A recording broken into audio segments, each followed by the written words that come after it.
வணக்கம். இன்றைக்கி நிறைய பேர் ஏஎஸ்ஆர் பார்த்துருக்கீங்க, கொஞ்சம் கம்மியாக பார்த்துருக்கீங்க. பரவாயில்ல, பார்த்தவங்களுக்கு பாராட்டினவங்களுக்கு ரொம்ப நன்றி. இன்றைக்கி சொல்ல போகிற கருத்து மிக்க மிக்க மிக்க அவசியமான கருத்து.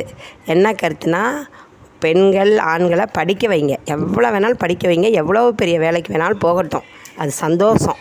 அட் த சேம் டைம் ஒரு பெண்ணுக்கோ ஆணுக்கோ அந்தந்த பருவத்தில் கல்யாணம் பண்ணி வைக்கணும். அது பெற்றவங்களுடைய கடமை. இன்றைக்கி நான் சொல்கிற கருத்து முற்றிலும் பெற்றவர்களுக்கு மட்டும்தான். ஒரு பொண்ணோ ஆணோ இதில் போய் மாட்டிக்கிறதுக்கு காரணம் பெற்றவங்க மட்டும்தான் காரணம். ஏன்னா படிக்க வைங்க, படிப்பு ரொம்ப முக்கியமானது. படிக்க வைங்க. அதே டயத்தில் படித்து முடித்தவுடனே கல்யாணம் பண்ணி வச்சுருங்க. அது உங்களுடைய கடமை.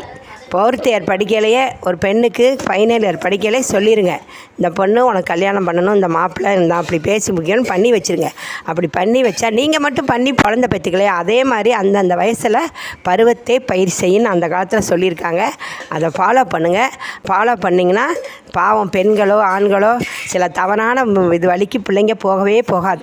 எல்லா குழந்தையும் நல்ல பிள்ளைங்க தான். அது நம்ம பெற்றவங்க தான் காரணம். இந்த லவ்வுங்கிற பிரச்சனையே பெற்றவங்களால தான் வருது நான் சொல்லுவேன். ஏன்னா பெற்றவங்க குறிப்பிட்ட டயத்தில் கல்யாணம் பண்ணி வச்சுட்டா அந்த பெண்களோ ஆண்களோ போக மாட்டாங்க.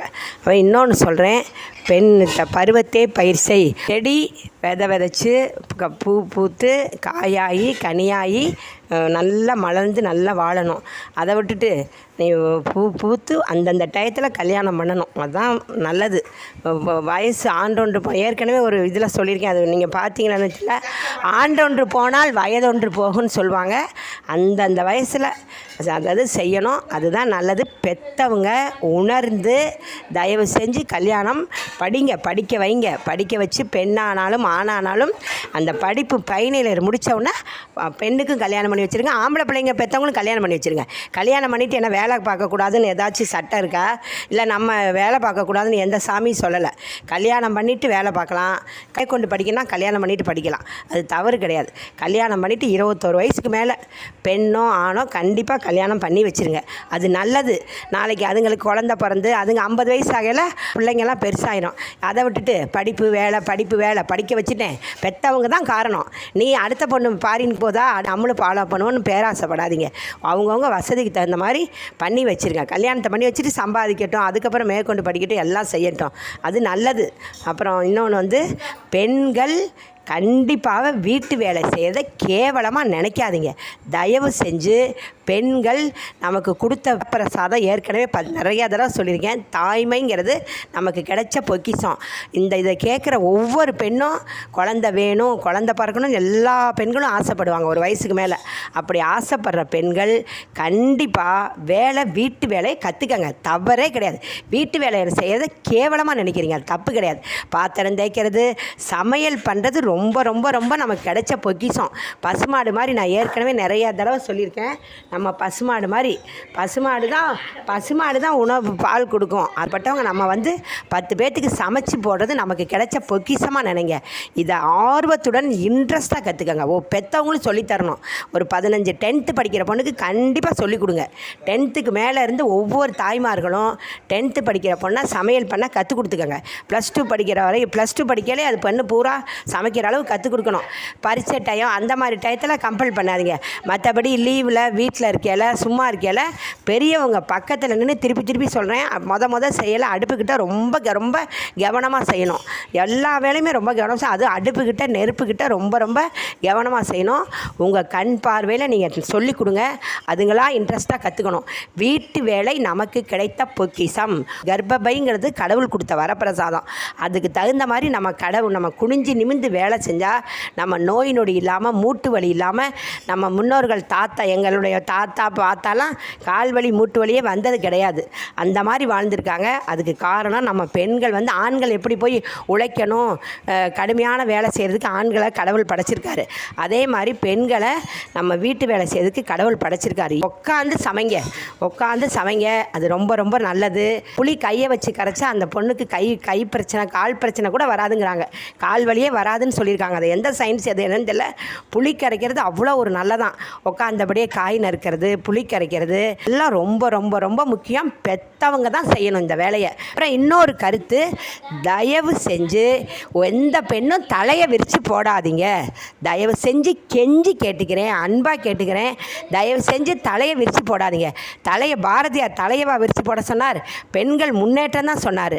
தலையை விரித்து பாங்கா பின்னி பவுட்ரு போட்டு பொட்டு வச்சு பாங்கா புடவை ஜாக்கெட் போட்டு கம்ப்யூட்டர் முன்னாடி வேலை செய்ய வேணாலும் கம்ப்யூட்டர் சொல்லுதா? சிஸ்டம் சொல்லுதா? நல்ல எந்த ஐடி கம்பெனி இன்ஜினியராக இருந்தாலும் தலைவிரி கோலமாக அலையாதீங்க.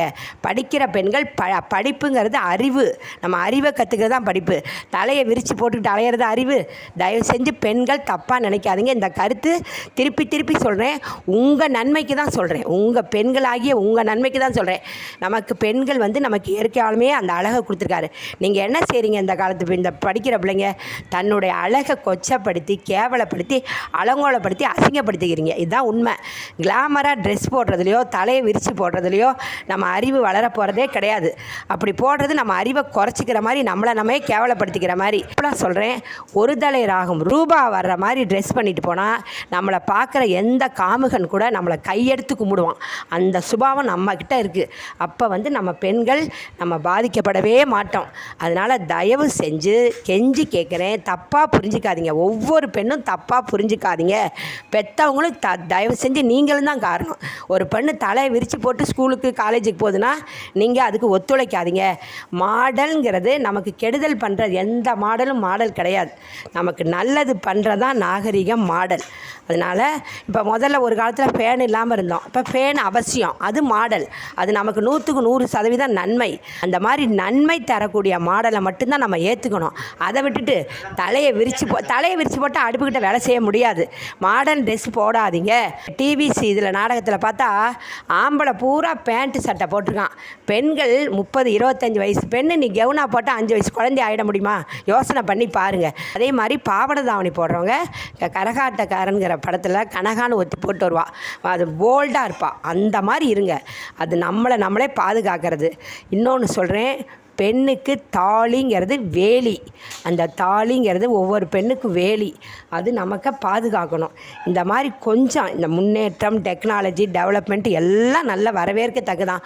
ஒவ்வொரு பெண்ணும் படிங்க, எவ்வளோ பெரிய வேலைக்கு வேணாலும் போங்க. அதெல்லாம் ரொம்ப மனசுக்கு சந்தோஷமாக இருக்குது. அட் த சேம் டைம் நம்ம கல்ச்சர், நம்ம பண்பாட்டை இழந்து சீரழிஞ்சு போய் நம்ம தான் சீரழிகிறோம். பெண்களாகிய நாம் தான் சீரழிகிறோம். அதனால் நீங்கள் நம்ம பெண்கள்ங்கிறது நமக்கு திருப்பி சொன்னேன், மாத்தவம். பெண்ணாய் பிறப்பதற்கு மாத்தவம் செஞ்சுருக்கணும். தாய்மைங்கிறது நமக்கு கிடைச்ச பெரிய பொக்கிஷம். ஒரு வீட்டுக்கு ஒரு டாக்டர் பெண்ணு தான். ஏன்னா உணவு சமைக்கிறது தான், அந்த குடும்பத்தில் எத்தனை பேர் இருந்தாலும் உணவு சமைக்கிறது நம்ம பெண்ணு. நம்ம அன்பால் நம்ம ஆசையாக சமைச்சோம்னா அது நம்ம உடம்புக்கு நல்லது. ஒவ்வொரு பெண்ணும் குனிஞ்சு நிமிர்ந்து வேலை செஞ்சால் கண்டிப்பாக 100 வயசு கண்டிப்பாக வாழலாம். இது கண்கூடான உண்மை. குனிஞ்சு நிமிர்ந்து வேலை செஞ்சால் அந்த பெண்ணு உடம்புக்கு தான் நல்லது. 21 வயசு முடிஞ்சவுடனே தயவு செஞ்சு ஆணாகிட்டும் பெண்ணாகிட்டும் கல்யாணம் பண்ணி வைங்க. இதை அன்பாக கேட்டுக்கிறேன். அது உங்களுக்கும் நல்லது. பெருசு வாலிபங்கிறது அந்த பசங்க பெண்களுக்கு நல்லது. குடும்ப விருத்தியாகும். ஏன் ஒரு பையனுக்கு ஒரு 22 வயசு படிக்கல, 21 வயசு படித்து முடித்தவொடனே ஒரு மருமகளை கூட்டு வந்தால் அவங்களால சோறு போட முடியாதா பெற்றவங்க? அந்த பையனுக்கு வேலை கிடைக்கிறப்ப கிடைக்கட்டும். நீ வேலை கிடச்சி சம்பாரித்து பேராசைப்பட்டு வெளிநாட்டுக்கு போய் கல்யாணம் பண்ணு நினைக்காதீங்க. கல்யாணம் பண்ணிவிட்டு எவ்வளோ வேணாலும் சம்பாதிக்கலாம், எவ்வளோ பெரிய வேலைக்கு வேணாலும் போகலாம். அதே மாதிரி பெண்ணாக பிறந்தவங்களுக்கும் நீங்கள் படித்து முடித்தோன்னா கல்யாணம் பண்ணி வச்சுருங்க. ஆணுக்கும் சரி பெண்ணுக்கும் சரி தயவு செஞ்சு 21 வயசு முடித்தோடனே கல்யாணம் பண்ணி வைங்க. இது என்னுடைய அன்பான வேண்டுகோள். அந்த பையனுக்கும் பொண்ணுக்கும் வாலிபம்ங்கிறது ஒரு குழந்தை தவழ்கிற வயசில் ஏற்கனவே நிறைய தடவை சொல்லியிருக்கேன். தவழ்கிற வயசில் தவழ்ந்தணும், நடக்கிற வயசில் நடக்கணும். அதை விட்டுட்டு தவழ்கிற வயசில் போய் நடந்தால் நல்லா இருக்காது. நடைமுறைன்னு சில இருக்குது. 21 வயசு 22 வயசில் ஒரு பையனுக்கு கல்யாணம் பண்ணி வைங்க. அச்சம், மனம், நாணம் எல்லாம் சேர்ந்து அவங்க ஒத்துமையாக வாழ்வாங்க. இன்னும் சொல்லப்போனால் ஒரு ஆராய்ச்சி பண்ணி பார்த்தா 21 வயசு 22 வயசுக்குள்ளே ஒரு பொண்ணுக்கோ ஆணுக்கோ கல்யாணம் பண்ணி வச்சா இந்த டைவர்ஸுங்கிற வார்த்தையை இந்தியா விட்டு போயிடும் நான் நினைக்கிறேன். இது முன்னோர்கள் முன்னோர்கள் வாழ்ந்தது இதுதான் உண்மை. அப்புறம் இன்னொன்று, ஒரு பெண்ணுக்கு ஒரு குழந்தைக்கு, பெண்ணாகட்டும் ஆணாகட்டும், ஒரு குழந்தைக்கு உறவுகள் ரொம்ப ரொம்ப ரொம்ப முக்கியம். ஒரு குழந்தைக்கு அண்ணன், அக்கா, தம்பி, தங்கைங்கிற உறவு கண்டிப்பாக வேணும். ஆகவே ஒவ்வொரு பெண்ணும் 5 குழந்தை பெற்றுக்கங்க. இது சிரிக்காதீங்க, இது கேவலம் கிடையாது. நம்ம என்ன இப்போ முன்னோர்களை விட நம்ம என்ன வாழ்ந்தோம்? எல்லாம் ஒவ்வொரு பிள்ளைய பெற்றுட்டு 1 2 பெற்றுட்டு நீங்கள் நீட்டாக வளர்த்துட்டு போயிடுவீங்க. கடைசிக்கு அந்த பொண்ணு சொந்த பந்தம் இல்லாமல், அந்த பசங்க அந்த சொந்த பந்தம் இல்லாமல் அதுங்க பின்னாடி திண்டாடும். ஆகவே இந்த கருத்து அனைத்தும் நம்ம மனித குலத்துக்கு மிக்க மிக்க மிக்க அத்தியாவசியமான கருத்து. இந்த கருத்தில் கடுகளவு உங்களுக்கு பிடிக்கல, ஒத்து வரலைன்னா தயவு செஞ்சு தப்பாக நினச்சிக்காதீங்க, மன்னிச்சுக்கங்க. உலகத்தில் பிறக்கிற ஒவ்வொரு மனித ஜீவராசிகளும் நல்ல வாழ்க்கையை அனுபவித்து சந்தோஷமாக வாழ்ந்து 100 வருஷத்துக்கு அப்புறம் இந்த உலகத்தை விட்டு போகணுங்கிற எண்ணத்தில் நான் சொல்கிறேன். நோய் நொடி இல்லாமல் 100 வருஷம் வாழணும். அதே டயத்தில் வாழ்க்கையை அனுபவித்து சந்தோஷமாக வாழணும். வாழ்க்கைங்கிறது மிஷின் கிடையாது. இப்போ ஓடிக்கிட்டே இருக்கோம். ஏன் ஓடணும்? ஒவ்வொரு செகண்டையும் நல்லா அனுபவித்து வாழணும். இல்லை, பணங்கிறது ரொம்ப அத்தியாவசியம்தான். ஆனால் சோம்பேறியாக இருக்கக்கூடாது, சுறுசுறுப்பாக இருக்கணும். அதே டயத்தில் நம்ம வந்து மிஷின் கிடையாது, நம்ம மனுஷன்தான். குளிக்கிறதுங்கிறது அனுபவித்து குளிக்கணும். சாப்பிட்றதுங்கிறது ஒரு 10 நிமிஷம் அனுபவித்து நல்லா ரசித்து சாப்பிடணும். சினிமாவுக்கு கண்டிப்பாக மாதத்தில் ஒரு தடவை போகணும். அதெல்லாம் கோயிலுக்குங்கிறது போகணும். பொழுது அமைதியாக போகணும். இப்போ போர் அடிக்குது, ஸ்ட்ரெஸ்ஸு, இதுக்கெல்லாம் காரணம் நம்ம தான். இந்த மிஷினாக ஓடி ஓடி அப்புறம் போர் அடிக்கிறோம், அப்புறம் ஸ்ட்ரெஸ்ஸு வரும். அது மாதிரி நம்ம மிஷின் கிடையாது. நம்ம மனுஷன்தான். நமக்கு உணர்ச்சிகள், சிரிப்போம், ஒன்று கையில் கீறுனா வலிக்கும், எல்லாத்துக்குமே நம்ம உணர்ச்சி. 2வது, கடவுள் நமக்கு 6 அறிவு கொடுத்துருக்காரு. சிரிக்கிறதுங்கிறது, சந்தோஷங்கிறது நமக்கு கடவுள் கிடைச்ச பாக்கியம். அதனால் ஒவ்வொருத்தரும் நம்ம கையில் தான் இருக்குது நம்ம சந்தோஷம். குறிப்பிட்ட டயத்தில் கல்யாணம் பண்ணி பேரம்பேத்தி பார்த்து ஒவ்வொரு வீட்லேயும் குழந்தைங்க 4-5 குழந்தைங்க இருக்கணும், வயசானவங்க இருக்கணும். அதெல்லாம் இருந்தால் தான் நமக்கு சந்தோஷம். அந்த சந்தோஷத்தை முற்றிலும் அனுபவித்து குழந்தை 3 மாதத்தில் மூஞ்சி பார்க்கும், 5 மாதத்தில் சிரிக்கும், 8 மாதத்தில் குப்புறப்படுத்துக்கும், 10 மாதத்தில் தவழும், 12 வயசில் எழுந்து நிற்கும், அப்புறம் 1.25 வயசில் நடக்கும், 1.5 வயசில் பேசும், 2 வயசில் பக்க பிள்ளைங்களை புரிஞ்சு அம்மா அப்பா உறவுங்கிற தெரியும், 3 வயசில் நல்லா ஓடி ஆடி விளையாடும், 6 வயசில் ஸ்கூலுக்கு சேர்க்கணும். 6 வயசில் அந்த காலத்தில் ஸ்கூலில் சேர்த்துருக்காங்க.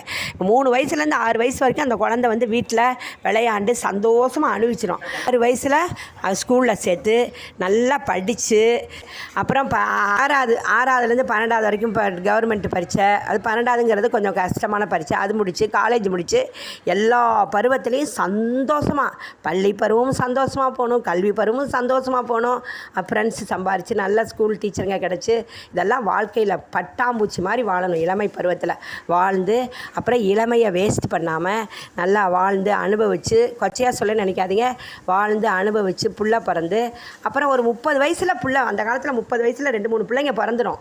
அப்போ பொறுப்பு வந்துடும். அப்போ தீய வழிக்கே எந்த பொண்ணும் ஆணும் போக மாட்டாங்க. ஆம்பளைக்கு சம்பாதிக்கணுங்கிற எண்ணம் வரும், பொம்பளைக்கு ஐயோ நம்ம பொறுப்பு, இந்த மாதிரி எண்ணம், நல்ல நம்ம பிள்ளைங்க, அந்த மாதிரி எண்ணம் வரும். அப்போ அந்த இடத்துல நன்மை மட்டும்தான் இருக்கும். அப்போ 50 வயசில் பேரம்பேத்தி எடுத்து, 70 வயசில் கொள்ளு பேரம்பேத்தி எடுத்து, 90 வயசில் நிம்மதியாக ஒவ்வொரு மனிதனும் திருப்பி சொல்கிறேன், வாழ்க்கையை அனுபவித்து 100 வயசு வாழ்ந்து போகணும். அதுதான் நம்ம தலையில் எழுதியிருக்கு. இப்போ அதை விட்டுட்டு ரொம்ப சங்கடமாக இருக்குது. சீக்கிரம் ஃபஸ்ட்டு நோய் பயமே இல்லாமல் அந்த காலத்தில் வாழ்ந்துருக்காங்க. அந்த காலத்துலேயும் நோய் இருந்திருக்கு, ஆனால் இவ்வளவு நோய் பயம் இல்லை. இப்போ ஸ்ட்ரெஸ்ஸு, நோய், அந்த மாதிரி இடம் கொடுக்காதீங்க. இதெல்லாம் யோசனை பண்ணி கண்டிப்பாக இதை நான் சொன்னதை தயவு செஞ்சு குறிப்பாக பெற்றவங்க ஃபாலோ பண்ணுங்கள். ஒரு ஆண் பெண் நன்மைக்கு தான் இந்த கருத்தை சொல்லியிருக்கேன். அவர் எதுவும் இருந்துச்சுன்னா தயவு செஞ்சு மன்னிச்சுக்கோங்க. நன்றி, வணக்கம். கூடுமான வரைக்கும் இந்த நல்ல வீடியோலாம் பார்க்குறவங்க நிறைய பேர் என்னை பாராட்டியிருக்காங்க. ஒருத்தவங்களாம் ரொம்ப நல்லா பாராட்டியிருக்காங்க. அவங்களுக்காக தான் இந்த வீடியோ, அவங்க சொன்னதுனால தான் நம்ம என்கரேஜ் ஆனதான் எனக்கு. அவங்களுக்காக தான் இந்த ஆடியோவை போடுறேன். தயவு செஞ்சு இந்த கருத்து உங்கள் மனசுக்கு கடவுள் 6 அறிவு கொடுத்துருக்காரு. இந்த கருத்து உங்களுக்கு நன்மைன்னு பட்டுச்சுன்னா, உங்கள் மனசுக்கு நன்மைன்னு பட்டுச்சுன்னா, நீங்கள் உங்களை சேர்ந்தவங்களுக்கெல்லாம் தயவு செஞ்சு எடுத்து சொல்லுங்கள்.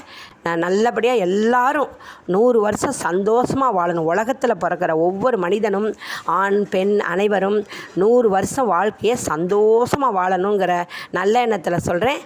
நன்றி, வணக்கம்.